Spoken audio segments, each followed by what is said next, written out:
Untuk mengetahui perkembangan mengenai penahanan ex-relawan Jokowi dalam kasus korupsi perkara tambang nikel ilegal, ada rekan Johannes Leonardo. Ardo, apa perkembangan mengenai kasus ini di Kejaksaan Agung pada hari ini?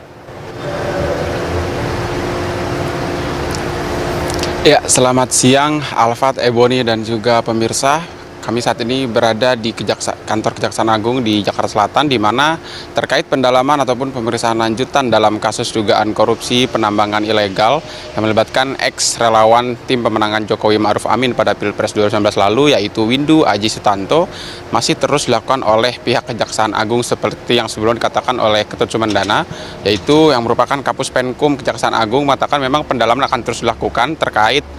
kasus dugaan korupsi ini. Namun memang hari ini kami mencoba menghubungi kepada pihak yang bersangkutan, yaitu Ketut Sumendana, namun belum menerima konfirmasi lebih lanjut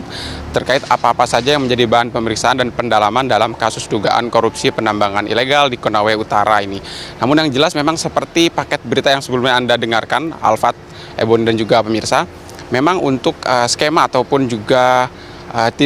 dugaan tindak pidana korupsi ini memang dilakukan awal mulanya terendus oleh Kejaksaan Agung Sulawesi Tenggara yang menemukan ada 157 hektar tanah di Konawe Utara yang ditambang secara ilegal, yang kemudian diketahui setelah tanah sebesar 157 hektar tersebut telah ada kerjasama operasional ataupun KSO antara PT Antam dan juga 39 perusahaan tambang lainnya. Di antaranya salah satunya adalah PT Lau Agung Mining yang merupakan milik dari Windu Aji Sutanto sendiri, yang merupakan ex tim relawan pemenangan Jokowi dan Ma'ruf Amin pada Pilpres kemarin. Namun kemudian juga setelah ditelusuri lebih lanjut, ternyata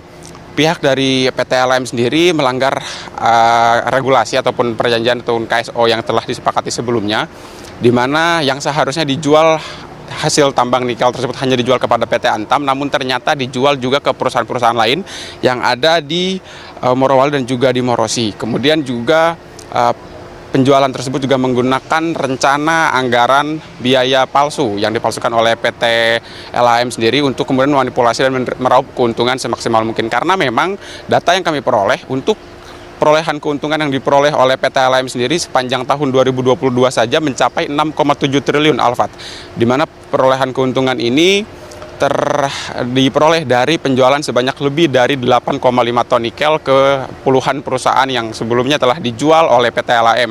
Dan yang menarik pemirsa, hingga saat ini memang pemeriksaan yang terus diselidiki ataupun disidik oleh